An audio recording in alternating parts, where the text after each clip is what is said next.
हुजूरी में मैं सुनूं और समझूं जो आप मुझे समझाना चाहते हैं। आज मेरे सारे बंधनों को आप तोड़ दें, इन गवाहियों के द्वारा मुझे बरकत दें, इस वचन के द्वारा मुझे आशीष दें। उठाकर अपने हाथों को मांगो। जानता था क्या है गुनाह, न थी कोई उसकी खता। जानता था क्या है गुनाह, न थी कोई उसकी खता। मेरे गुनाह उस पे लद गए, अब सारे मेरे मिट गए। ओ मेरे गुनाह उस पे लद गए। आज जो कुछ मैं सुनूं 100 गुना फलों को लेके आ। ऊंची आवाज में बात करो परमेश्वर से। अंधकार की शक्तियां आज इन वचनों को चुरा न सके। खुदाबंद तेरा पाक रूह मुझे छुए। उठाओ अपने हाथों को, चर्च के लिए प्रार्थना करो। अपने हाथों को उठा के खुदाबंद चर्च को एक नया फेवर, एक नया अनुग्रह हमें दे। उसने कहा वो हमें परमेश्वर और मनुष्य दोनों का अनुग्रह देगा। अपने हाथों को उठाओ और अनुग्रह को मांगो परमेश्वर से। चर्च के लिए, खास तौर पे मेरे लिए, परिवार के लिए, सेवा करने वाले लोगों के लिए अपने हाथों को उठा के परमेश्वर के फेवर को मांगेंगे। खुदाबंद तेरा काम जो महान है, उस काम को करने के लिए तेरा फेवर हमें दे। तेरी इच्छा के अनुसार वो हमें मिले। खुदाबंद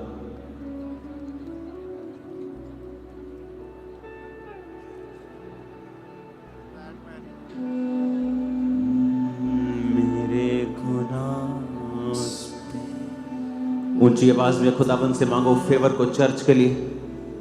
और फास्टिंग और प्रार्थना आप करेंगे चर्च के लिए, मैंने आपको बता दिया पहले ही। तो परमेश्वर का फेवर आपके लाइव्स पर भी होगा और आप सेम नहीं होंगे। यीशु मसीह के पवित्र नाम, आमीन। ऊंचा ये आशीष हमारी है। मैंने कहा आमीन ऊंचा ये आशीष हमारी है। चर्च अपने घुटनों के भार बैठकर अपनी बाइबल को उठा लें और एक वायदा करें। पिता, आज जो कुछ तेरा पवित्र आत्मा मुझे सिखाएगा, चाहे वो गवाहियों के बीच में से हो, चाहे वो वचन के बीच में से हो, मैं उसे सीखूंगा और तुझ में आगे बढ़ूंगा। मैं अपने विश्वास को बढ़ाऊंगा और तेरे पीछे चलूंगा, तेरा पीछा करूंगा, तेरे संग चलूंगा। जो तुझे भाएगा वही करूंगा। मांगो अपने हाथों को उठा के थैंक यू जीसस बोलते हुए।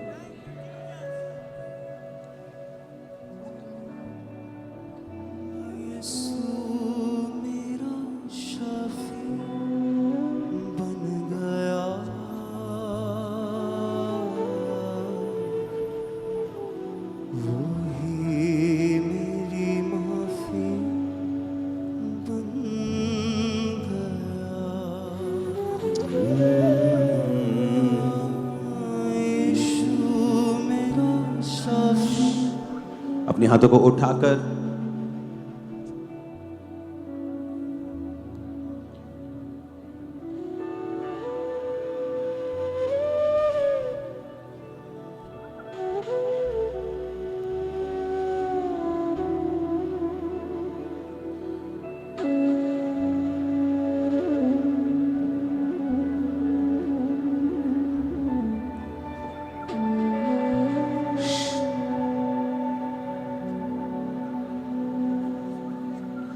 अपने हाथों को उठाकर खुदाबंद से मांगो, आज जो कुछ मैं सुनूं फलों को लेके आऊं।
प्रभु यीशु मसीह के सामर्थी नाम में हम मांगते हैं। जितनी ताकत है हाथों में तारीफ कर दो खुदावंद।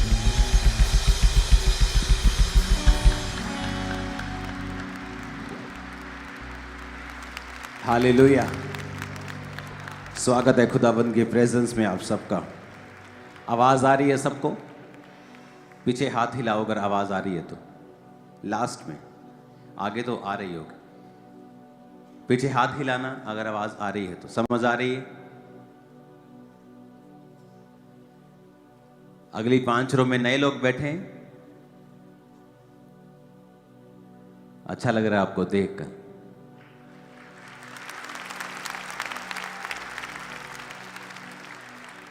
तो सबको मौका मिल रहा है आगे बैठने का। इसकी गूंज कम करो, प्रीचिंग मोड करो। अपने पड़ोसी को बोलो, जो कुछ तू परमेश्वर की महिमा के लिए मांगेगा तेरा परमेश्वर उसे तुझे देगा। आमीन। मैंने एक बात नोटिस की है अपनी लाइफ में कि अगर आपकी जिंदगियों से परमेश्वर की महिमा होती है, बेस कम करो, गूंज कम करो, फ्लैट करो, ऊंचा करो। अगर आपकी लाइफ से परमेश्वर की महिमा होती है तो वो आशीष आपको वापस 100 गुना होकर वापस मिलती है। वो कोई भी किसी भी प्रकार की महिमा आपकी लाइफ से परमेश्वर को क्यों ना चाहे, चाहे वो आपकी गवाही हो कि देखो ये भाई ये बहन हमारे डिपार्टमेंट में काम करता है, रिश्वत नहीं लेता, व्यभिचार में नहीं, पवित्रताई में अच्छा जीवन जीता है।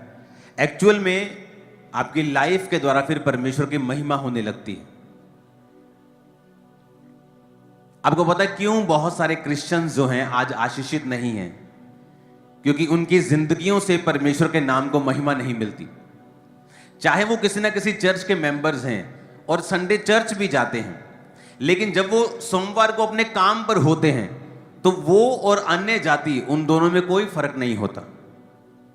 वो भी वही चोरी करते हैं जो दूसरे करते हैं, वो भी उसी तरह से पैसा कमाते हैं जिस तरह से दूसरे कमाते हैं, वो भी उसी तरह से चुगलियां करती है जिस तरह दूसरी औरतें करती हैं, वही उस तरह से निंदा करता है जिस तरह दूसरे बंदे करते हैं। तो कोई फर्क नहीं लगता संडे के अलावा जब आप अपनी जिंदगियों के नॉर्मल समय में होते हैं।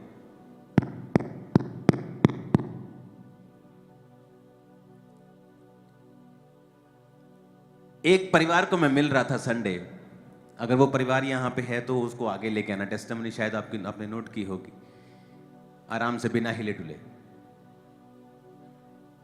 तो वो मेरे को बता रहे थे कि जब आपकी शादी थी 2014 में, तो हमें किसी ने पम्फलेट दिया था। तो हम आपकी शादी को इसलिए अटेंड करने के लिए आए थे क्योंकि हम देखना चाहते थे क्रिश्चियन वेडिंग्स को।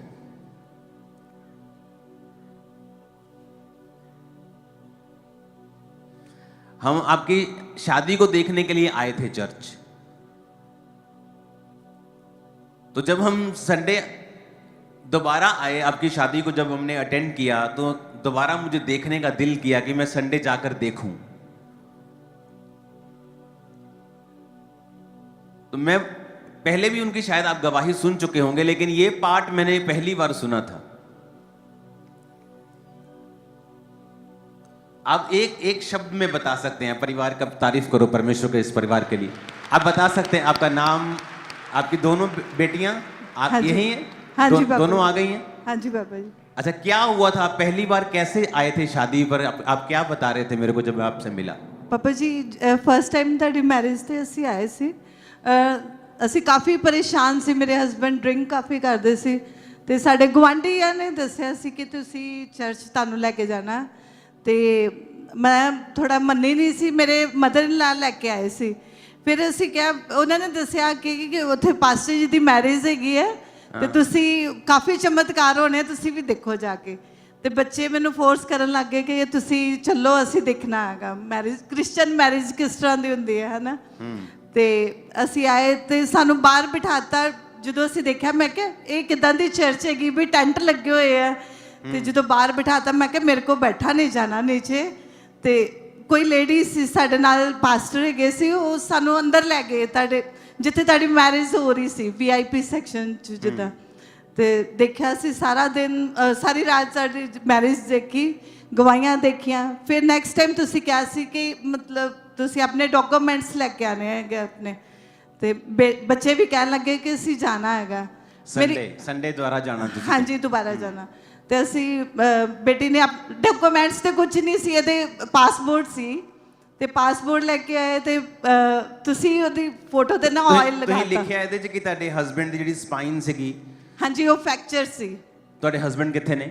ਅੱਛਾ, ਔਰ ਤੁਸੀਂ ਲਿਖਿਆ ਕਿ ਇਹ ਸ਼ਰਾਬ ਬਹੁਤ ਜ਼ਿਆਦਾ ਪੀਂਦੇ ਸੀਗੇ। ਹਾਂਜੀ ਹਾਂਜੀ। ਤੇ ਇਹ ਟੋਟਲ ਬੈੱਡ ਤੇ ਚਲੇ ਗਏ ਸੀਗੇ। ਹਾਂਜੀ। ਔਰ ਘਰ ਦੀ ਜਿਹੜੀ ਫਾਈਨੈਂਸ਼ੀਅਲ ਕੰਡੀਸ਼ਨ ਸੀ ਉਹ ਖਰਾਬ ਸੀਗੀ। ਹਾਂਜੀ। ਓਕੇ, ਫਿਰ ਤੁਸੀਂ ਵਿਆਹ ਤੇ ਆਏ, ਫਿਰ ਤੁਸੀਂ ਉਸ ਤੋਂ ਬਾਅਦ ਸੰਡੇ ਆਏ। ਹਾਂਜੀ। ਓਕੇ, ਫਿਰ ਕੀ ਹੋਇਆ? ਪਾਪਾ ਤੁਸੀਂ ਨਾ ਪਾਸਪੋਰਟ ਦੀ ਫੋਟੋ ਤੇ ਨਾ ਆਇਲ ਲਗਾਤਾ। ਮੈਂ ਪਰੇਸ਼ਾਨ ਹੋ ਗਈ, ਮੈਂ ਕਿਹਾ ਲੈ ਮੇਰਾ ਪਾਸਪੋਰਟ ਖਰਾਬ ਹੋ ਗਿਆ। ਪਾਪਾ ਜੀ ਫਿਰ ਉਸ ਤੋਂ ਬਾਅਦ ਤੁਸੀਂ ਕਿਹਾ ਸੀ ਕਿ ਜਿਹੜੇ ਘਰ 'ਚ ਵੱਡੇ ਹੈਗੇ ਉਹਨਾਂ ਦਾ 1020 ਬੋਨਾ ਹੈਗਾ ਤੁਸੀਂ ਵੱਡਿਆਂ ਲਈ, ਤੇ ਮੇਰੀ ਬੇਟੀ ਇੱਕ ਛੋਟੀ ਸੀ, ਮੈਂ ਉਹਦੇ ਲਈ ਨਹੀਂ, ਤੇ ਮੇਰੇ ਕੋਲ 3000 ਵੀ ਨਹੀਂ ਹੈਗੇ ਸੀ ਉਸ ਟਾਈਮ ਤੇ ਮੈਂ ਆਪਣੇ ਟੌਪਸ ਗਹਿਣੇ ਪਾ ਕੇ ਤੇ ਔਰ ਤੁਸੀਂ ਲਿਖਿਆ ਕਿ ਫਾਈਨੈਂਸ਼ੀਅਲੀ ਵੀ ਕਮਜ਼ੋਰ ਸੀ ਆਏ। ਹਾਂਜੀ। ਪ੍ਰੇਅਰ ਹੋਈ। ਹਾਂਜੀ। ਪ੍ਰੇਅਰ ਦੇ ਬਾਅਦ ਕੀ ਹੋਇਆ? ਟੋਟਲੀ ਲਾਈਫ ਚੇਂਜ, ਜ਼ੀਰੋ ਤੋਂ ਹੀਰੋ ਬਣਾਤਾ ਪ੍ਰਭੂ ਨੇ। ਕੀ ਹੋਇਆ ਦੱਸੋ ਲੋਕਾਂ ਨੂੰ।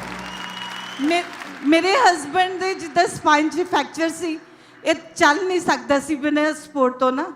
ਉਸ ਤੋਂ ਬਾਅਦ ਤੁਸੀਂ ਇਹਨਾਂ ਦਾ ਅਭਿਸ਼ੇਕ ਕੀਤਾ ਆਇਲ ਦੇ ਨਾਲ, ਇਹਨਾਂ ਦੀ ਬੈਲਟ ਵੀ ਉਤਰ ਗਈ ਔਰ ਪੈਰ ਤੇ ਜਿਹੜੇ ਸਪੋਰਟ ਹੈਗੀ ਸੀ ਉਹ ਵੀ ਉਤਰ ਗਈ, ਔਰ ਉਹ ਚੱਲਦੇ ਪੂਰੀ ਤਰ੍ਹਾਂ। ਹਾਂਜੀ। ਹੁਣ ਪਾਪਾ ਜੀ ਸਵੇਰੇ ਬਿਨਾਂ ਅਲਾਰਮ ਤੋਂ, ਬਿਨਾਂ ਕਿਸੇ ਮਤਲਬ ਤੰਗੀ ਆਪਣੇ ਤੋਂ, ਕੋਲ ਟਾਈਮ ਬਹੁਤ ਥੋੜਾ, ਹਾਂਜੀ ਤੁਸੀਂ ਪਾਪਾ ਜੀ ਇਹ ਰੋਜ਼ ਆਉਂਦੇ ਆ ਔਰ ਘੁਟਨਿਆਂ ਭਾਰ ਪ੍ਰੇਅਰ ਕਰਦੇ ਆ, ਬਿਲਕੁਲ ਹੀਲ ਹੋ ਗਏ। ਹਾਂਜੀ। ਬੇਟੀਆਂ ਦਾ ਕੀ ਬਣਿਆ? बेटी, दोनों बेटियां मेरी कनाडा और एक PR हो गई है। और साडा फाइनेंस प्रभु ने इतना ब्लेस किया है कि मैं दस नहीं सकती। दोनों बच्चे कनाडा पहुंच गए। हाँ जी। हस्बैंड हील हो गए। बच्चे, हाँ जी पापा जी तुसी मैनू कहा सी कि ताडे बच्चे गॉड गिफ्टेड बच्चे आ, और सचमुच मेरे प्रभु ने मैनू इन्ने वधिया बच्चे दिते। मैं प्रेयर करदी कि सब दे बच्चे इदां दे होण।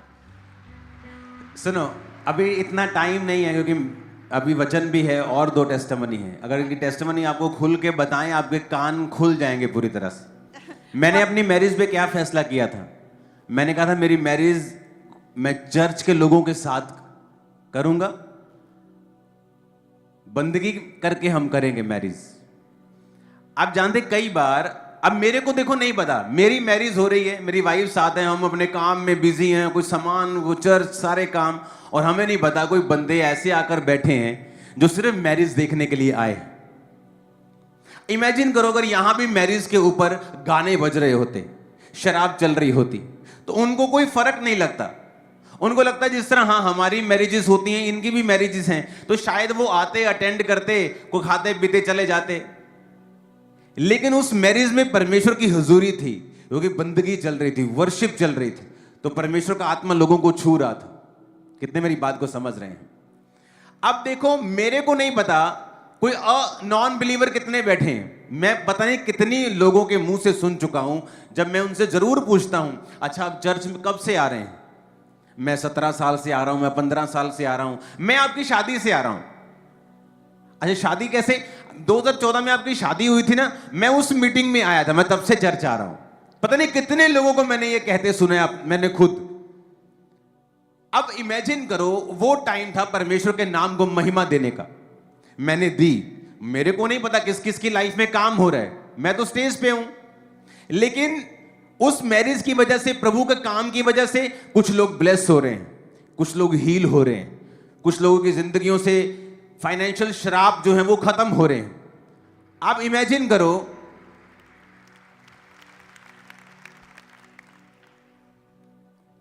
अब यहां लिखा है कि स्पाइन फ्रैक्चर, डिप्रेशन में चले गए, शराब का नशा करते थे।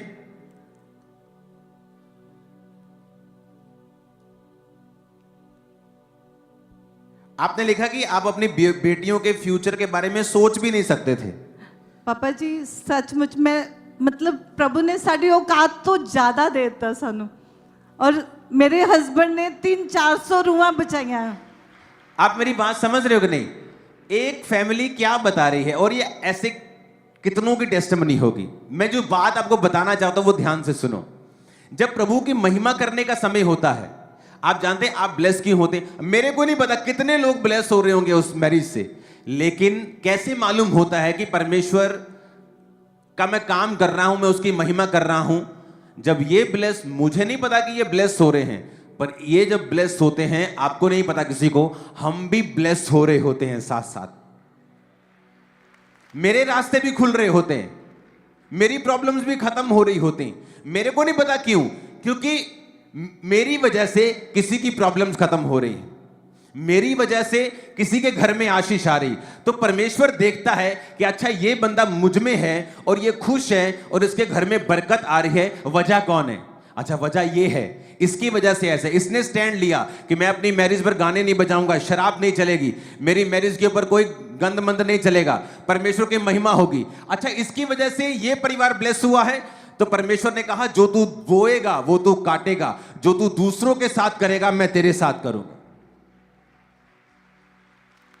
तो ऐसे कितने परिवार होते हैं जो चर्च में आके ब्लेसिंग पाते हैं। अब वो मुझे पैसा थोड़ी देते हैं कि ये हम आपकी वजह से ब्लेस हुए जी, ये लीजिए पर्सनल पैसे आपके लिए। लेकिन परमेश्वर मुझे अपने तरीके से ब्लेस करता है, क्योंकि मैं दूसरों की ब्लेसिंग का अगर कारण बन रहा हूं तो परमेश्वर देखता है। इसलिए वचन में लिखा है कि जब एक अनाथ, जब एक विधवा तेरे कारण रोएगी तो मैं उस आंसुओं को देखकर उसका न्याय करूंगा और तू भी रोएगा। तो इसीलिए अयूब कहता था कि मेरे कारण विधवा आनंद के मारे गाती है, मैं अनाथों का सहायक रहा हूं। और अगर आप ध्यान से बाइबल पढ़ेंगे तो अयूब जो था उस देश का सबसे अमीर इंसान था। 7,000 ऊंट। आप इमेजिन करो, आज का ऊंट तब का ट्रक था, तो तब ट्रक नहीं होते थे, टाटा ट्रक नहीं चलता था, ऊंट लेके जाते थे सामान को। तो इमेजिन करो एक बंदे के 7,000 उसकी ट्रांसपोर्ट थी, ट्रकों की, गधे थे, घोड़े थे, सब कुछ था, बहुत अमीर हो गया। और जब वो अपने बता रहा है रीजंस को कि मैं अमीर हूं, और बीच में बताता है कि परमेश्वर ने मुझे ब्लेस किया, मैं अनाथों का सहायक हूं, विधवा मेरे कारण आनंद के मारे गाती थी। जो परदेसी होते थे मैं उनका हाल जानबूझकर पूछ लेता था, पूछवा लेता था हाल उनका, बहाने बहाने से उनका हाल पूछता था। आज लोग परदेसियों को गाली निकालते हैं, और ये तो यूपी से आया है, ये बिहारी हैं, ये पंजाबी, ये फलाने हैं, टमकाने हैं। और जो वो करते हैं लोगों के साथ, उनके साथ भी दूसरे वैसा ही करते हैं फिर, क्योंकि जो तू बोएगा वो तू काटेगा। और जब आप प्यार करते हैं, जब आप दूसरों के लिए आशीष का कारण बनते हैं, परमेश्वर आपको देखता है और फिर वो आपको वहां से ब्लेस करता है जहां से आपने सोचा भी नहीं होता। आप मेरी बात समझ रहे कि नहीं? और यही कारण है कि जब आप परमेश्वर का काम करते जाते हैं, आप परमेश्वर के सुसमाचार को बांटने के लिए गए, आपने किसी को पर्चा दिया, वो घर मसीह में आ गया, उस घर से कलेश खत्म हो गया, शराब खत्म हो गई, दारू खत्म हो गई। तो जब वो घर बचता है, परमेश्वर उसे ब्लेस करता है, तो परमेश्वर ये भी देखता है कि ये क्यों बचा, किसके द्वारा बचा। अगर वो आपके द्वारा बचा, आपके पंफलेट के द्वारा बचा, तो आपको बरकत मिलना 100% तय है, और शैतान इसे कभी रोक नहीं सकता, जितना कोई जादू टोना रोक नहीं सकता उसको। कितने मेरी बात को समझ रहे हैं? यही रीजन है, जब आप उत्तम रीति के साथ, प्रभु के साथ पवित्रताई में चलकर सेवा करते हैं, आप ब्लेस होते हैं।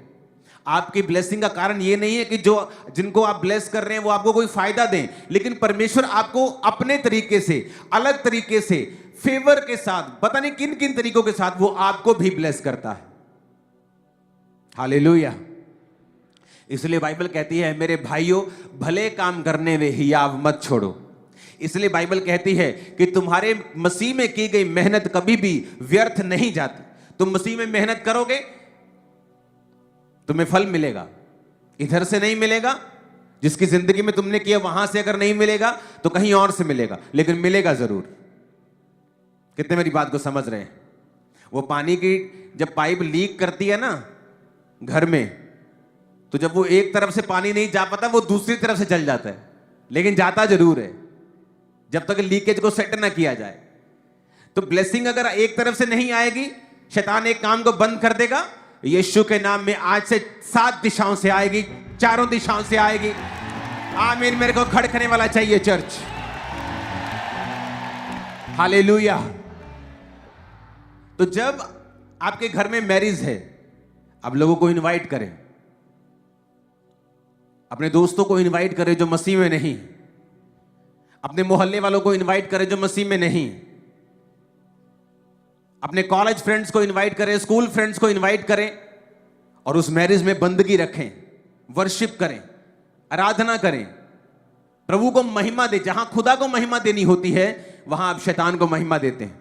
वहां शराब चल रही होती है, वहां हर गलत काम चल रहा होता है, और फिर आपको लगता है कि वो मैरिज आपके लिए बरकत बनेगी, कि आपको लगता है कि आप उसमें सफल होंगे, आप स्मूथली चलेंगे, अच्छी रीति के साथ चलेंगे।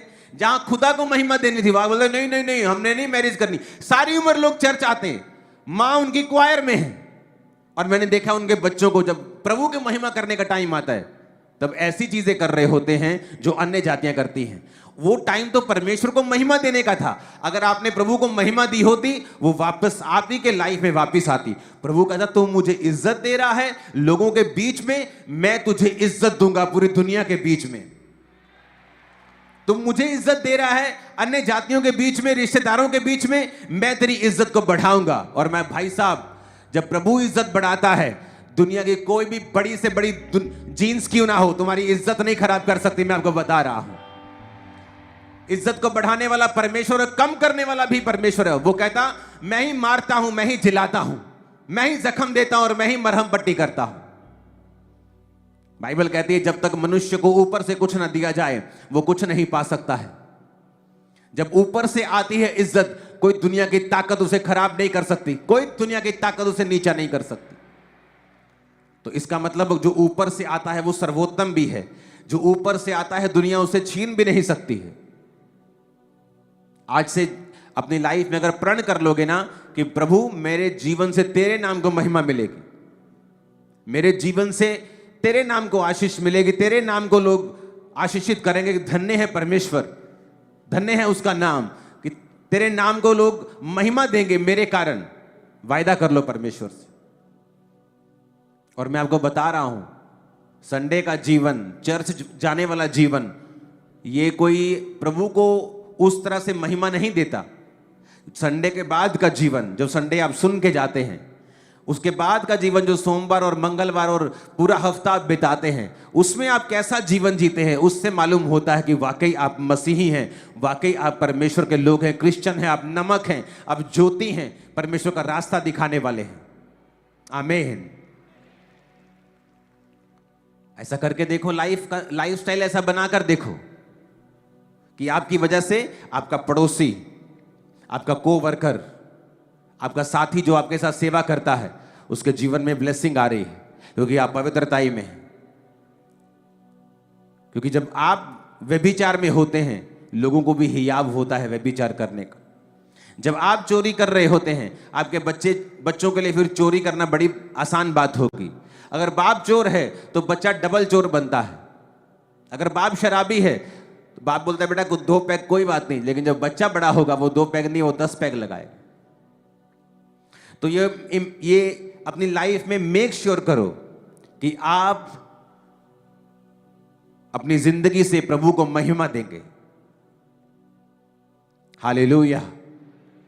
ऊंची आवाज में तारीफ करो खुदाबंद को जोर से।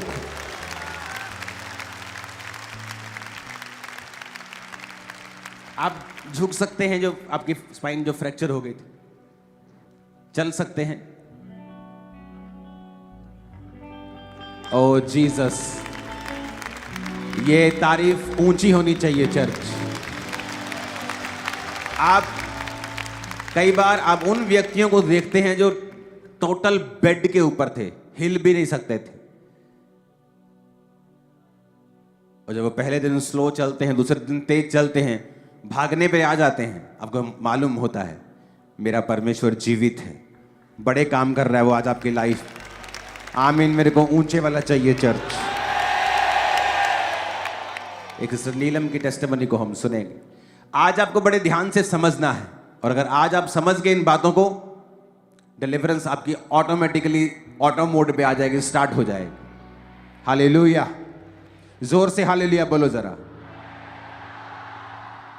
अपोस्टल ये बहुत ही अमेजिंग टेस्टमनी है। इस बहन का नाम नीलम है और ये इनका बेटा है साथ में, साहिलदीप सिंह इनका नाम है, और ये अमृतसर के रहने वाले हैं। बेटा इनका अभी 10 साल का है। मार्च 2021 में इनका बेटा बीमार हुआ, बुखार रहने लगा, डाइजेशन प्रॉब्लम हुई, उल्टियां आनी शुरू हो गई, शरीर का रंग जो था वो चेंज होना शुरू हो चुका था, बेसुध हुआ। तो इन्होंने सोचा कि चलो अपने बच्चे को एक बार डॉक्टर के पास लेके चलते हैं। जब डॉक्टर के पास गए, ड्रिप्स लगाए, 1 महीने तक हॉस्पिटल में रखा, इलाज चला, पर कुछ भी फर्क नहीं पड़ा। जब फर्क नहीं पड़ा तो ये बहुत ज्यादा घबरा चुके थे कि चलो एक बार इनके पूरी बॉडी के टेस्ट करवा के देखते हैं। और अपोस्टल जी जब इनको हॉस्पिटल में लेकर गए, टेस्ट हुए, तो पता चला कि ब्लड जो है वो केवल बच्चे के अंदर 2 ग्राम रह चुका है। वाइट ब्लड सेल भी डाउन हो चुके हैं। वहां पर बच्चे के 20 से 25 बॉटल ब्लड की और वाइट ब्लड सेल चढ़ाए गए। लगातार ब्लड चढ़ाने के बाद भी जो खून था वो लगातार जो था वो डाउन होता जाता था डे बाय डे। फिर वहां के डॉक्टर्स ने जब बच्चे का बोन मैरो टेस्ट किया, जिससे रीढ़ की हड्डी में से फ्लूइड लिया गया, तो पता चला कि बच्चे को एक्यूट ल्यूकेमिया यानी ब्लड कैंसर हो चुका है। और ये बच्चा जब इनको हॉस्पिटल में 15 दिन तक लगातार एडमिट रखा, तो बाद में डॉक्टर ने इनको भेज दिया वापस, सेकंड हॉस्पिटल के लिए रेफर कर दिया गया। वहां पर बच्चे की कीमोथेरेपीज चली, 8 कीमोथेरेपीज हुई, 12 रेडिएशन थेरेपीज हुई। लगातार ट्रीटमेंट करने के बावजूद कोई फर्क नहीं पड़ा। और यहां तक कि उस रेडिएशन थेरेपीज के कारण बच्चे की स्किन जो थी, बॉडी गलनी शुरू हो चुकी थी, बाल सारे झड़ चुके थे। सेकंड हॉस्पिटल वालों ने जब देखा, उन्होंने भी जवाब दे दिया, तीसरे हॉस्पिटल में रेफर कर दिया। वहां पे डॉक्टर ने जब चेक किया तो पता चला कि ब्लड कैंसर जो है उसके पूरे शरीर में फैलना शुरू हो चुका है, ब्रेन में भी उसके सेल बनने शुरू हो चुके हैं। और वहां पर भी इनका बहुत लंबा ट्रीटमेंट चला, और साथ ही वहां पे इतना ट्रीटमेंट करने के बावजूद भी कोई फर्क नहीं था, बल्कि और भी ज्यादा जो थी बीमारियां बच्चे के शरीर में पैदा होती जा रही थी। और कंटिन्यू 1 महीने तक आईसीयू में वेंटिलेटर के ऊपर रखा गया। बच्चे की सारी स्टडी बंद होगी और इनकी फैमिली बता रही है कि कम से कम 20 से 22 लाख रुपए इलाज के ऊपर लगा चुके थे, लेकिन कोई भी 1% भी फर्क जो था वो नजर नहीं आ रहा था। कैंसर सेल जो थे वो डे बाय डे बढ़ते जा रहे थे। डॉक्टर ने देख के जवाब दे दिया कि इसका बचना मुश्किल नहीं है, 1 हफ्ते से ज्यादा टाइम तक ये सरवाइव नहीं कर पाएगा, कि आपके पास सिर्फ 7 दिन का टाइम है। अगर हम इसका ट्रीटमेंट करेंगे भी तो भी बच्चे की जान जाएगी, ज्यादा स्ट्रॉन्ग कीमो करेंगे तो भी इसकी जान जाएगी। मम्मा को देना माइक। डॉक्टर क्या बोलते थे कि इसका ट्रीटमेंट हमने करके देख लिया है, जो देना था दे दिया, अब ये अगर ठीक नहीं हुआ तो अगर इसका और कुछ करेंगे तो मर भी सकता है। हाँ जी पापा। तो इससे अच्छा है कि आप इसको वैसे देख लो जितने दिन हैं। हाँ जी पापा। और उस समय आप कितने लाख रुपया उस समय लगा चुके थे? उस टाइम 8 लाख पहला लग गया सी, ਜਦੋਂ गुरु रामदास हॉस्पिटल ही। टोटल कितने पैसे आप लगा? 20 लाख। 20? लग गए। हाँ जी। 20 लाख। हाँ जी। और आपने लिखा कि इसके ब्रेन में भी वो ब्लड कैंसर के जो सेल थे, कैंसर फैल गया था और ब्रेन में भी चला गया था। हाँ जी पापा। जब ब्रेन में चला गया कैंसर तो फिर उसके बाद डॉक्टर ने कहा था कि अगर आप इसका इलाज ज्यादा करवाओगे तो बच्चा मर जाएगा जल्दी। हाँ जी। और अगर आप इसे ले जाओगे तो कितने दिन बोला था निकाल लेगा? सिर्फ हफ्ता एक बोला था। वो वीडियो आप दिखा सकते हो जो आपने भी, जो किसकी थी वीडियो? वो टांग, वो क्या गला हुआ था वो?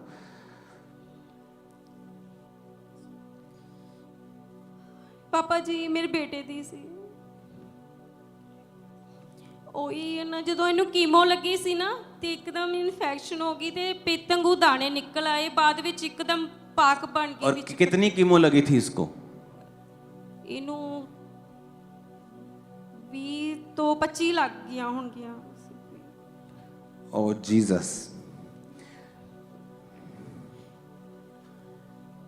आप अगर ये टेस्टमनी को ध्यान से सुन ही लेना और देख ही ले तो आपके जितने टेस्ट हुए थे वो भी हम साइड पे अगर दिखाते रहेंगे उसको, तो जितने टेस्ट हुए थे कैंसर के, बोन मैरो, ब्लड, ये वो सारे टेस्ट आपके मौजूद हैं, वो सारे इसे स्क्रीन पे दिखाते रहो।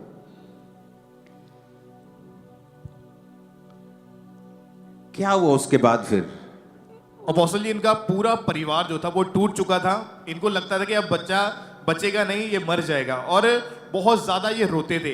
पर एक साइड के ऊपर इनका विश्वास था कि परमेश्वर जीवित है, वो मेरे बच्चे को बचा सकता है। विश्वास किया और टूटे हुए दिल से ये चर्च में आए 10 सितंबर 2023 को संडे।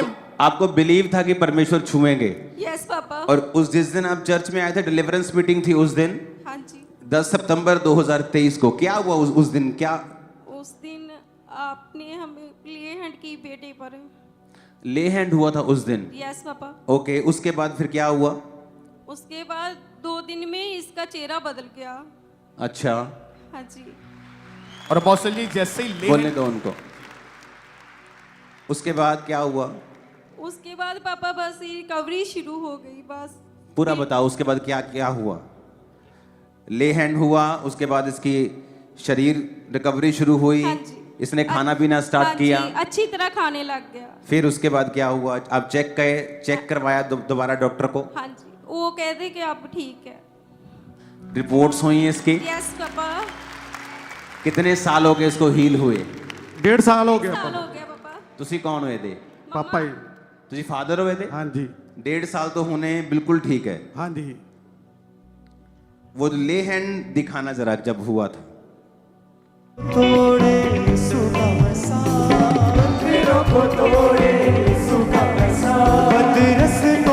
ये ब्लड कैंसर कब से है? पापा 4 साल हो गए। ओके, इसकी आंखें उसके बाद ऐसी हुई हैं कि पहले ऐसी थी? बाद में हुई थी। बाद में हुई। ब्रेन में भी आ गई हैं और डॉक्टर ने जवाब दे दिया।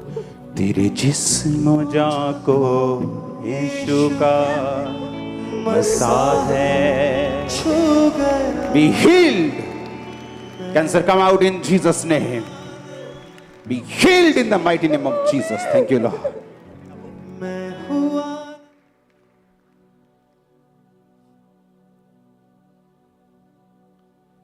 यार तू तो हीरो लगदा, हुण वाल तेरे ऐ सिद्धे करके आया था। की नाम है तेरा? हालेलुया। की नाम है तेरा काके? साहिल। साहिल नाम है। हूँ तू अच्छी तरह रोटी खाना है, तू बिल्कुल ठीक है? हाँ जी। स्कूल जाना है तू? हाँ जी। पढ़ना है चंगी तरह? हाँ जी। मोबाइल तो नहीं ज्यादा वेखदा?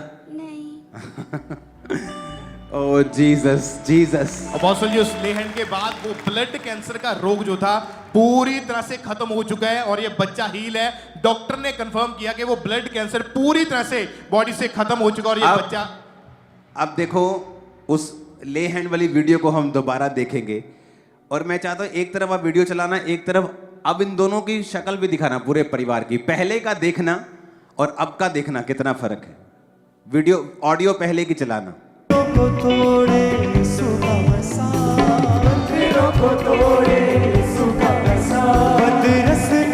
ये ब्लड कैंसर कब से है? पापा 4 साल हो गए। ओके, इसकी आंखें उसके बाद ऐसी हुई हैं कि पहले ऐसी थी? बाद में हुई थी। बाद में हुई। ब्रेन में भी आ गई हैं और डॉक्टर ने जवाब दे दिया। तेरे जिस्म जाको यीशु का मसाज है, be healed. Cancer come out in Jesus name, be healed in the mighty name of Jesus. Thank you Lord. अब आपको फैसला करना है। वचन पता क्या कहता है? आप जानते कि क्यों मैं अपने विरोधियों का विरोध नहीं करता? जो लोग मसीह की खिलाफत करते हैं, चर्चेस की खिलाफत करते हैं, क्यों मैं उनकी खिलाफत नहीं करता? क्योंकि मैं भी एक जगह वहीं था और परमेश्वर ने मुझे बचाया। जब आप ऐसे विरोध में होते हैं, लोग विरोध में होते हैं, उन पर गुस्सा मत करें कभी भी। जब मैं विरोधी था और उसके बाद जब परमेश्वर का डंडा आया मुझ पे, तो ये नहीं मालूम था कि मारा किसने है, क्योंकि इंसान कभी सोच भी नहीं सकता कि परमेश्वर यीशु मसीह जीवित परमेश्वर है जब वो यीशु मसीह को नहीं जानता होता। जब मैं मेंटली पागल हुआ, अपसेट हुआ, डिप्रेशन, एंजाइटी के अटैक इतने बढ़ गए कि बिना नशे हाई डोज लिए मैं रह नहीं सकता था। और जब वो रिश्तेदार जो हेल्प नहीं फिर कर सकते, डॉक्टर्स हेल्प नहीं कर सकते, कोई आपकी हेल्प नहीं कर सकता अगर परमेश्वर का डंडा है वो। तो दुनिया फेक है। आप जानते जब परमेश्वर यीशु मसीह, जब आप लूका 8 उसकी 49 आयत से पढ़ते हैं, तो आराधनालय के सरदार के घर में गए थे परमेश्वर। आप पढ़िए मत, मैं आपको सुनाता हूं। 49 से लेके 55 तक, 55 आयत तक। आप जानते जब परमेश्वर को उसने कहा कि प्रभु मेरे घर में बेटी बीमार है और मरने पे है, तो आके उस पर हाथ रख। तो रास्ते में जा रहे थे, वो मर गई। किसी ने आके बोला कि तेरी बेटी मर गई, गुरु को दुख मत दे, अब यीशु मसीह को मत दुख दे, इनको अपने काम करने दे, बहुत बिजी हैं ये और लोगों को चंगा करेंगे। तो परमेश्वर ने अनसुना कर दिया और परमेश्वर ने कहा मत डर, केवल विश्वास रख। जब प्रभु यीशु मसीह उसके घर में गए, तो जब घर में गए तो पतरस, याकूब और यूहन्ना को साथ ले गए। तो पता है आपको क्या लिखा है एक आयत में?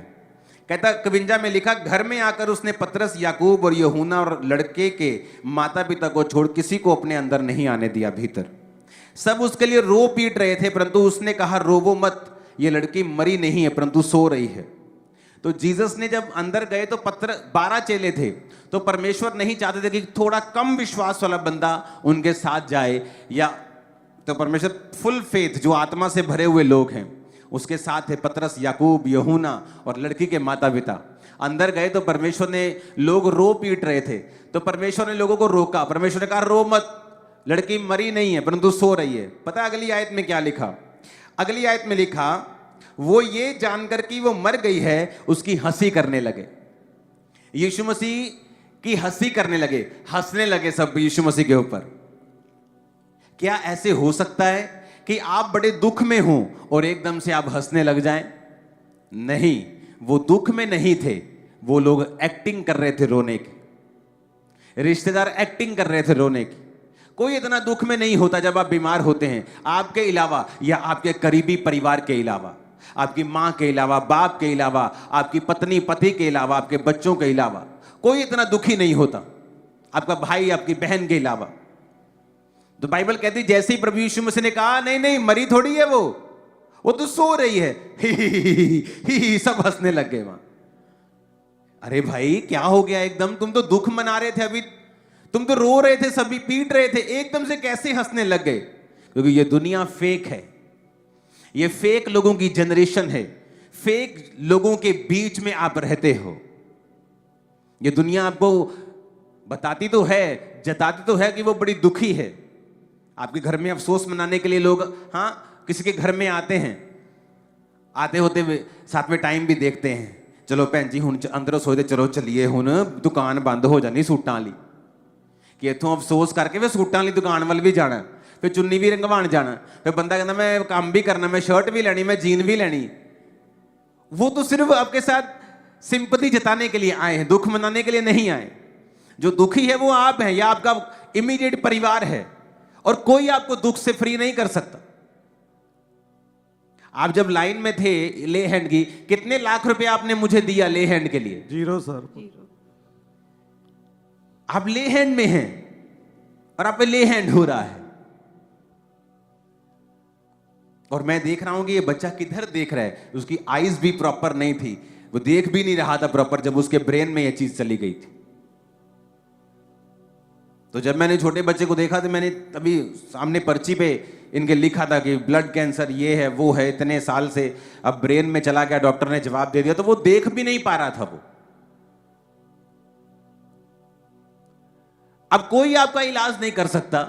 वो लोग जो बड़ी बड़ी धर्म की बातें करते वो आपको बचा नहीं सकते, वो आपको पैसा दे सकते इलाज कराने के लिए, लेकिन जब कुछ भी ना हो, जब शैतान ने कर्स ही कर दिया हो, आपकी लाइफ को कर्स बना दिया हो, तब तो मेडिसिन भी काम नहीं करती है। तब क्या करेंगे? लेकिन वचन में लिखा है जब जीसस क्राइस्ट की एंट्री होती है आपकी लाइफ में, शर्मिंदगियां खत्म हो जाती हैं और जाहिर होता है कौन फेक है आपकी लाइफ में, कौन नकली है, कौन असली है, सब कुछ जाहिर होता है।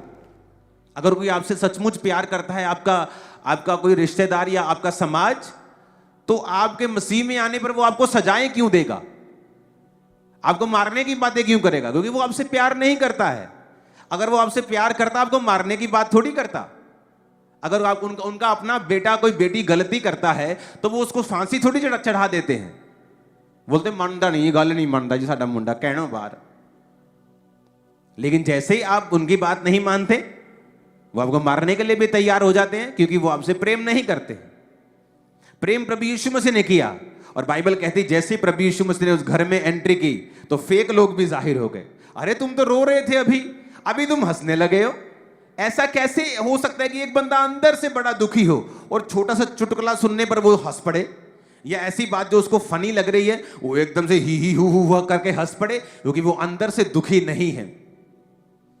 जब आप दुखी होते हैं तो बाइबल कहती है जब प्रभु यीशु मसीह एक जगह जा रहे थे तो रास्ते में परमेश्वर ने नाइन नामक नगर को वो जा रहे थे तो रास्ते में परमेश्वर ने एक अर्थी देखी। तो बाइबल कहती है जब परमेश्वर ने अर्थी देखी तो वो एक विधवा औरत का एक लौता पुत्र था। जब सारे रो रहे थे तो वचन कहता है लूका 7 और उसकी 13 आयत को कि प्रभु को देखकर तरस आया और उसने कहा मत रो। कोई ऐसा नहीं जेन्युइनली जो आपको कहे तू रो मत, मैं तेरे साथ हूं। कोई ऐसा नहीं। आपका परिवार आपके साथ होगा, लेकिन आपका परिवार भी आपको यह बोल सकता है रो मत, लेकिन आपके आंसुओं के कारण को खत्म नहीं कर सकता। एक तो ऐसे लोग हैं जो आपको बोलेंगे रो मत, लेकिन अंदर से खुश हैं कि आप रो रहे हैं। आपका परिवार ऐसा है जो बोलता है दुखी है आपके साथ कि रो मत, लेकिन वो भी आपके दुख को दूर नहीं कर सकता।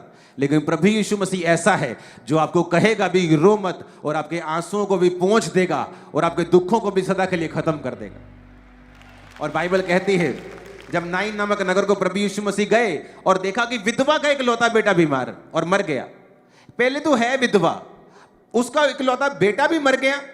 जब परमेश्वर ने, बाइबल कहती है, देखा, तो जब नाइन नामक आप नगर को देखते हैं, यूनानी भाषा में 3484वां शब्द, एक फिलिस्तीन में यह स्थान था नाइन, जो कि हिब्रू भाषा से इसका नाम लिया गया था 4999 शब्द, जिसका मतलब है ए होम, ए प्लेजेंट प्लेस। उस नगर का नाम था एक सुंदर जगह, एक खुशनुमा जगह। एक खुशनुमा जगह से एक बदबूदार खबर आ रही है और एक बदबूदार अर्थी आ रही है। तो यीशु मसीह ने कहा यह तो नॉनसेंस है।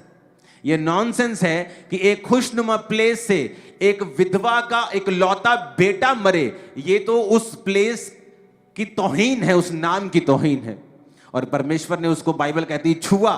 जब अर्थी को छुआ तो उठाने वाले ठहर गए, और वचन कहता है 14 आयत में, उसने जब अर्थी को छुआ और उठाने वाले ठहर गए, उसने कहा हे जवान, मैं तुझसे कहता हूं उठ। तो वह मुर्दा उठ बैठा और बोलने लगा, और उसने उसको उस मां को सौंप दिया। सब तरफ भय छा गया। लोग परमेश्वर की बड़ाई करने लगे कि हमारे बीच में एक भविष्यद्वक्ता उठा है, और वो परमेश्वर के लोगों ने उस पर कृपा की है। परमेश्वर ने अपने लोगों के ऊपर कृपा दृष्टि की है। हालेलुया। इमेजिन करो, एक नॉनसेंस को अगर कोई खत्म कर सकता है तो वो प्रभु यीशु मसीह।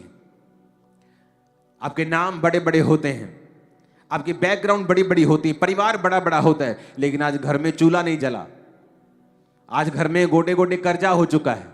नाम बड़ा है, लेकिन घर में मुसीबतें भी ऐसी हैं कि लोगों को बता नहीं सकते। कर्जा ऊपर आ चुका है। तो ये नॉनसेंस है। तो वचन कहता है कि जब प्रभु यीशु मसीह आपकी लाइफ में एंटर करेंगे तो नॉनसेंस वहां पे कभी नहीं रहेगी। वो उसे जाना पड़ेगा, उसे खत्म होना पड़ेगा, क्योंकि प्रभु यीशु मसीह आके कहते हैं मत रो, मत रो। उसको रियल परवाह है आपकी।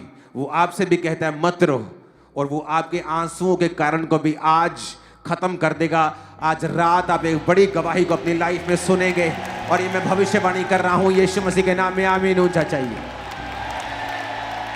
आप इमेजिन कर सकते हैं, वो सारी नॉनसेंस को खत्म करने के लिए आया। और लोग बोलते हैं वो धर्म बदलने के लिए आया। वो तो आपके जीवन में जो फेक लोग हैं उनको जाहिर करने के लिए आया, और आप पर कृपा करने के लिए आया। और लोग कहते हैं कि आप धर्म बदल रहे हैं। अरे नहीं, आप बड़ा छोटा समझ रहे हैं। ये तो बड़ी छोटी सी चीज है। प्रभु यीशु मसीह बहुत बड़े बड़े कार्य आपकी लाइफ में करने के लिए आए हैं। कहता मत रहो, मैं तेरी लाइफ की नॉनसेंस को खत्म कर दूंगा। क्या ये नॉनसेंस नहीं आपके घर में 3 बच्चे हों और तीनों अपनी मां को ना पूछते हों?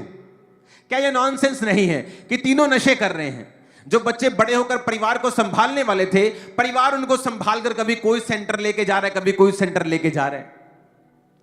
और जीसस क्राइस्ट इकलौता ऐसा परमेश्वर है दुनिया में जो कहता है कि मैं उस नॉनसेंस को खत्म कर दूंगा प्रैक्टिकली, तुम्हारे घर से, फाइनेंस से, परिवार से, शरीर से, सब जगह से।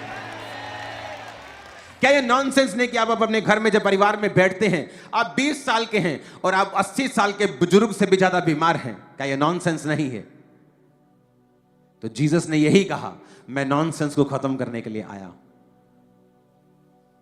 हालेलुया। ऊंची आवाज से बोलो हालेलुया। जितनी परिवार में नॉनसेंस होती है, बीमारी की, कर्जे की, गरीबी की, क्या आपको कम दिया है परमेश्वर ने? आपके पास भी वही दिमाग है, उतने ही पाउंड, उतने ही किलो, उतने ही ग्राम का, वही हार्ट, वही किडनीज, लेकिन आप पढ़ नहीं पा रहे हैं। मैं पढ़ाई में कमजोर हूं, क्या बात हो गई भाई? वही दिमाग तेरे पास, कोई छोटा दिमाग नहीं है, क्योंकि शैतान आपको नॉनसेंस में रखना चाहता है, छोटे में रखना चाहता है। और जिस दिन आप परमेश्वर की ओर मुड़ते हैं, नॉनसेंस खत्म हो जाती है। आप करके देख लो। मैंने बच्चे देखे हैं बिल्कुल बुद्धू, परमेश्वर में आए, फर्स्ट आ रहे हैं क्लासेस में, अपनी अपनी क्लास में फर्स्ट आ रहे हैं, सेकंड आ रहे हैं। बुद्धि परमेश्वर ने खोल दी। बिजनेस नहीं चल रहा, परमेश्वर ने नॉनसेंस खत्म कर दी। इमेजिन करो परमेश्वर क्या क्या आपकी लाइफ में करते हैं जब आप परमेश्वर का पीछा करते हैं। तो लेकिन लोगों को अभी भी डर है, मैं बपतिस्मा ले लूं अभी। 8 साल से लोग चर्च आ रहे हैं, बपतिस्मा नहीं लिया किसी ने।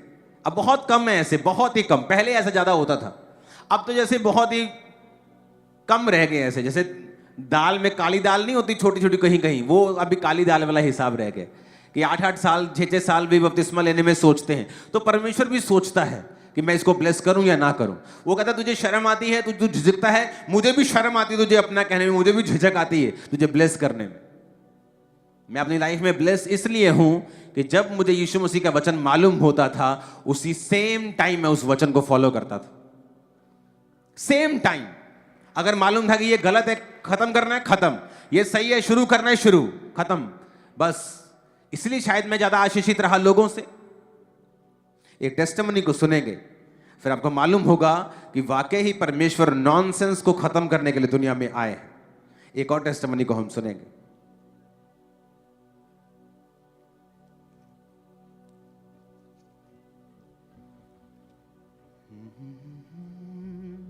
अपोस्टल जी, ये बहुत ही अमेजिंग टेस्टिमनी है। इस बहन का नाम हरलीन है और ये गुरदासपुर शहर के रहने वाले हैं।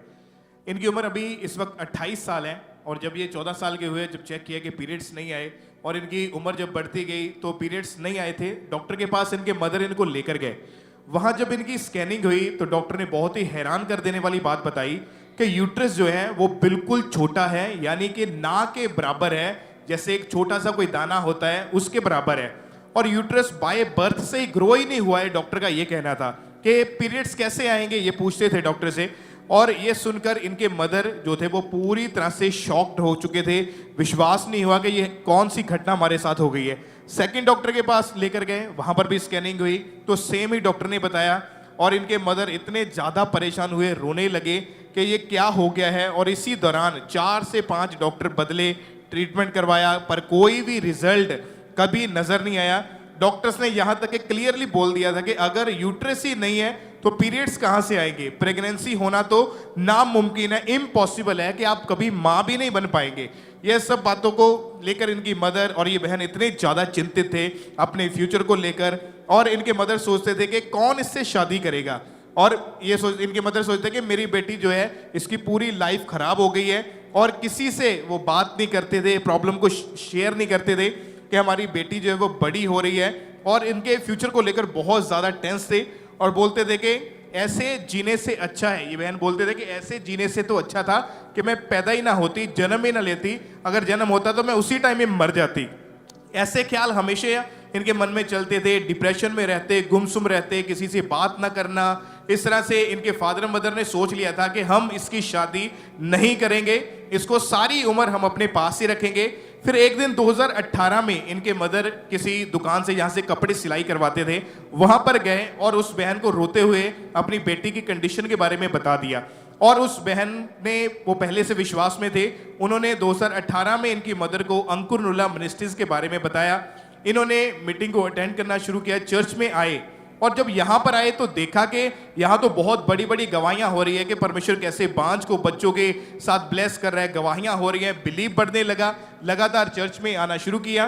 फिर ईस्टर मीटिंग थी 2018 में 1 अप्रैल को, और अपोस्टल जी उसमें आपने जब प्रार्थना करी कि मुर्दा गर्भ जी उठे, परमेश्वर आपको फल लाने के लिए परमेश्वर ने बुलाया है। और जैसे ही इस बहन ने फेथ के साथ प्रार्थना को रिसीव किया, चर्च में ये मौजूद थे, अगले महीने इनको ब्लीडिंग होना शुरू हो गई और ये हैरान हो गए और डर भी गए अंदर से कि ये कैसे हो सकता है, बिना यूट्रस के कैसे ब्लीडिंग हो सकती है। इनके मदर घबराए हुए डॉक्टर के पास गए, लेकर वहां स्कैनिंग हुई, डॉक्टर ने बताया कि ईस्टर वाले दिन, जिस दिन ये खास प्रार्थना होती है कि जिस तरह प्रभु यीशु मसीह मुर्दों में से जी उठे, आपकी सारी चीजें जी उठे जितनी मरी हुई है। और आपके मदर हैं यहाँ? अच्छा नहीं, आपने लिखा कि आपके मदर डर गए कि अंदर कोई और प्रॉब्लम ना हो, तो वो चेक, इस चक्कर में चेक करवाने के लिए गए थे कि अंदर कोई और प्रॉब्लम ना पैदा हो गई हो। जी पापा। हाँ, क्या हुआ आप खुद बताओ। जब डॉक्टर आपको जब ब्लीडिंग हुई डॉक्टर के पास जब आप गए तो? फिर हम डॉक्टर के पास गए, उन्होंने स्कैनिंग के लिए बोला, फिर हम स्कैनिंग कराई मैंने, फिर यूट्रस का normal size in shape. Oh Jesus. फिर क्या हुआ? फिर मुझे हर मंथ लगातार पीरियड्स आने लगे और मेरी और आपने लिखा कि डॉक्टर हैरान हो गए। डॉक्टर उन्होंने बोला जो है ही नहीं पेट में वो चीज, वो कैसे आ गई, और वो भी नॉर्मल साइज इन शेप जो होती है। आपने लिखा कि एक बहन गुम सुन हो गए। कौन? आपके मम्मी? मैं भी और मम्मी भी। क्या गुम सुन हो गए उधर ही? हाँ ये जी, क्या हो हैरान गया? हो गए, डॉक्टर भी।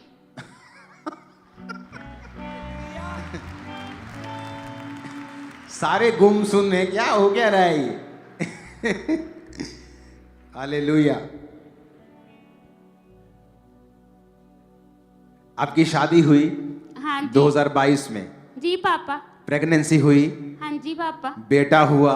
जी पापा। और जीसस क्राइस्ट। हो करदा भला अपने लोकां दे नाल, हो करदा भला अपने लोकां दे नाल, ओदा बकरा अरदास सदा, यहोवा मेरा बादशाह, हो करदा भला सदा, यहोवा मेरा बादशाह, हो करदा भला सदा। ऊंची आवाज से बोलो हालेलुया। हालेलुया। और आपने ये भी लिखा है कि आपके परिवार में ये प्रॉब्लम भी थी कि बेबी बॉयज नहीं होते थे। जी पापा। 17 साल बाद आपके परिवार में बेबी बॉय हुआ है। जी पापा। और तारीफ करो जोर से।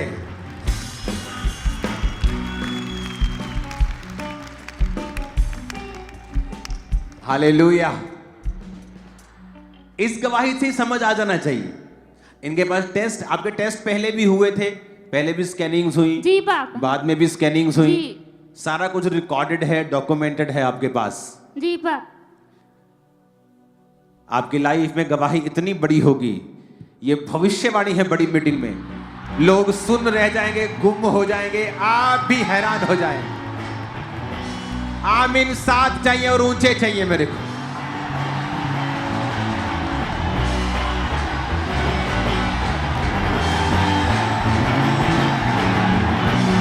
Hallelujah, hallelujah. कौन कर रहा है ये मिरेकल? मैं कर रहा हूं? ये चर्च कर रही है? कौन कर रहा है? सुना नहीं, कौन कर रहा है? उसका नाम क्या? ऊपर देख के बोलो जीसस। हालेलुया। अब आपको समझ आ रहा है कि वो जो कहता है वो करता है। हमने मुर्दों को जिंदा होते देखा है, मुर्दा गर्भ को जिंदा होते देखा है, मुर्दा हड्डियों को जीते हुए देखा है। अब भी डॉक्टर के पास इसलिए नहीं गए कि शायद ठीक हो गई, इसलिए गए कि और प्रॉब्लम ना हो कोई। और डॉक्टर बता रहा है, वो भी सुन है, मां भी सुन है, बेटी भी सुन है। एक साइलेंस है रूम में कि हो क्या रहा है। और प्रूफ क्या है? शादी हुई, बेबी हुआ। और जीसस ने क्या कहा? मैं तेरी शर्मिंदगी को खत्म करने के लिए आया हूं, नॉनसेंस को खत्म करने के लिए आया हूं। आप जानते हैं क्यों चर्च में आने इतनी टेस्टिमनीज आप बेबीज की सुनते हैं? क्यों? आपको पता है क्यों? उसका रीजन क्या है? रीजन है, जब परमेश्वर ने आदम और हवा को बनाया था तो उन्हें एक शब्द दिया था, वो था be multiply and be fruitful. फल लाओ, फूलो फलो और फल लाओ, पृथ्वी में भर जाओ। तो कैसे फूले फलेंगे? औरत अपने गर्भ के द्वारा बच्चों को जन्म देगी, वो परिवार फूले फलेगा। तो जब एक व्यक्ति चर्च में आता है और वो ये कहता है कि मेरे जीवन में प्रॉब्लम है, मैं बेबी नहीं कर सकता हूं, या मेरी वाइफ में प्रॉब्लम है, वो बेबी नहीं कर सकती है, तो अगर वो ये बात समझ जाते हैं कि हमें परमेश्वर को मानना है और प्रभु को फॉलो करना है, और वो प्रेयर करें और अंगीकार करें और फाइट करें, मैं आपको बता रहा हूं ये इजी है। आपका गर्भ फल लाएगा, कोई रोक नहीं पाएगा इसको, मैं आपको बता रहा हूं, क्योंकि वचन कहता है कि फूलो फलो और पृथ्वी में भर जाओ। ये परमेश्वर ने आदम और हवा को कहा था, और शैतान क्या करता है? मैं तुझे फलने नहीं दूंगा, गर्भ बंद कर दिया। आदमी के बिजनेस पे ज्यादा वो अटैक करता है, और आप देखेंगे तो औरतों के पेट के ऊपर वो बहुत अटैक करता है, क्योंकि वो उनका फल लाने का इस परमेश्वर ने तरीका बनाया है। आदमियों के बिजनेस और फाइनेंस के ऊपर अटैक करता है, क्योंकि परमेश्वर ने उनके हाथों को काम करने की शक्ति दी है। ये नहीं कि औरतों को नहीं दी, औरतें भी काम करती हैं, लेकिन परमेश्वर का जो मास्टर प्लान है कि वो काम करेगा और परिवार को बढ़ाएगा, औरत को प्रिविलेज दिया कि वो बच्चों को जन्म देगी, तो शैतान उसके गर्भ को बंद करने की कोशिश करता है। और जब एक आदमी मसीह में आता है और वो कहती है कि मैं बेबी नहीं जन सकती क्योंकि अंदर यूट्रस ही नहीं है, निशान है, निशान भर का यूट्रस है अंदर। जैसे किसी का अंग सूख जाता है, जैसे लोगों के हाथ, कईयों के हाथ नहीं होते तो उंगली नहीं होती, तो उंगली की जगह पे एक छोटा सा बिंदु होता है कि यहां उंगली ने पनपना था लेकिन वो पनपी नहीं। मैंने देखे हैं लोग बहुत ऐसे। तो अंदर यूट्रस का निशान है लेकिन यूट्रस नहीं है। तो परमेश्वर ने कहा मैं नॉनसेंस खत्म करने के लिए आया हूं। मैंने नाइन नगर की विधवा के जीवन में ऐसा किया था, अब मैं तेरे जीवन में भी ऐसा करूंगा, क्योंकि मैं एक सा रहने वाला परमेश्वर हूं। हालेलुया। ऊंची आवाज में हालेलुया बोलो जरा। आज आपको हमें ये समझ लेनी चाहिए कि अगर हम परमेश्वर का पीछा करते रहेंगे, परमेश्वर को फॉलो करते रहेंगे, कई बार क्या होता है, हम थक जाते हैं। बाइबल कहती परमेश्वर एक जगह जा रहे थे तो रास्ते में तूफान आ गया और नाव डोलने लगी। नाव डोली तो चेले घबरा गए कि प्रभु तू सुत्ता पे तेन पता नहीं लगता इन्नी रियाई है थे असी मरन लग गए। तो परमेश्वर, बाइबल कहती उठे और परमेश्वर ने आंधी और तूफान को डांटा, शांत रहने के लिए, थम जाने के लिए बोला, और पानी थम गया, आंधी थम गई। तो चेले बड़े हैरान हुए, लेकिन चेलों को मालूम नहीं था तूफान क्यों आ रहा है। और बाइबल कहती जहां नाव रुकी, जहां परमेश्वर फिर रुके, वहां पागल व्यक्ति जो अपने आप को पत्थरों से घायल करके नंगा रहता था और उसको सांकलों से, बेड़ियों से, लोहे की जंजीरों से बांध कर भी रखते थे तो जंजीरें तोड़ देता था, वो परमेश्वर से मिला। उसके अंदर दुष्ट आत्माएं थी, परमेश्वर ने उसे दुष्ट आत्माओं से आजाद किया। कई बार आपकी लाइफ में जब डिलीवरेंस आनी होती है, शैतान से आपको परमेश्वर डिलीवर करना होता है, परमेश्वर ने आपको, तो एक रात पहले, कुछ महीने पहले, कुछ दिन पहले आपकी लाइफ में तूफान आता है। आप घबरा जाते हैं, ओ प्रभु तेनू पता नहीं चलता मैं नाश हो रहा, तेनू पता नहीं चलता मेरा बिजनेस कित्थे जा रहा, तेनू पता नहीं चलता मेरे पेन हो रही, तेनू पता नहीं चलता मेरे जीवन च कितनी प्रॉब्लम्स ने। शैतान आपको तंग करने की कोशिश करता है, लेकिन अगर आप आत्मिक आंखों को खोल लें और देखें कि प्रभु आपके संग है, आपके जीवन में कोई ऐसा पाप नहीं है जिसकी आपने कन्फेशन नहीं की, आपने उसको अंगीकार करके छोड़ा नहीं है, आप प्रार्थना करते हैं, उपवास रखते हैं, टाइट देते हैं, आप प्रभु के साथ चल रहे हैं, डोंट वरी, वो तूफान नहीं है, वो आने वाली डिलीवरेंस की एक निशानी है जो परमेश्वर आपकी लाइफ में देने के लिए जा रहा है। तो घबराएं मत मुसीबतों से। जब शैतान आपके सामने मुसीबत को लेकर खड़ा हो जाए तो ये बात समझ लें कि वो इसीलिए आपसे झुंझला रहा है, आप पर खिंच रहा है, आपकी खिलाफत कर रहा है, क्योंकि उसे दिख रहा है कि अब आने वाले दिनों में आप और डिलीवर होंगे, और मजबूत होंगे, और शानदार तरीके के साथ आप चलने वाले हैं अपने फाइनेंस में, आपको ऐसा रिजल्ट आने वाला है लाइफ में कभी इमेजिन नहीं किया होगा। आप फाइनेंस की उस ऊंचाई तक जाने वाले हो आपने कभी इमेजिन भी नहीं किया होगा। आप आगे के बाद इतना आगे चले जाएंगे कि लोगों की वो ड्रीम लाइफ होगी जो आपकी नॉर्मल होगी। मैंने आमीन को ऊंचा सुनना है चर्च, यीशु मसीह के नाम में। Hallelujah, hallelujah. इमेजिन करो कैसी कैसी गवाहियां आज हम सुन रहे हैं, और वो प्रूफ कर रहा है क्योंकि उसका वचन ताया हुआ है, सिद्ध है। आज भी लोग उसे मानेंगे, उस वचन के कारण डिलीवर होंगे और आजाद होंगे। तैयार हो परमेश्वर को फॉलो करने के लिए? तुम डर जाते हो कई बार, ओ मैं यीशु मसीह में आया, ओ मेरे ताया जी ने मेरा विरोध कर दिया, ओ शैतान ने तूफान ला दिया। वो तूफान इसीलिए है कि डिलीवरेंस आ रही है, बहुत बड़ी वाली डिलीवरेंस आ रही है, coming. That big deliverance is coming in Jesus name.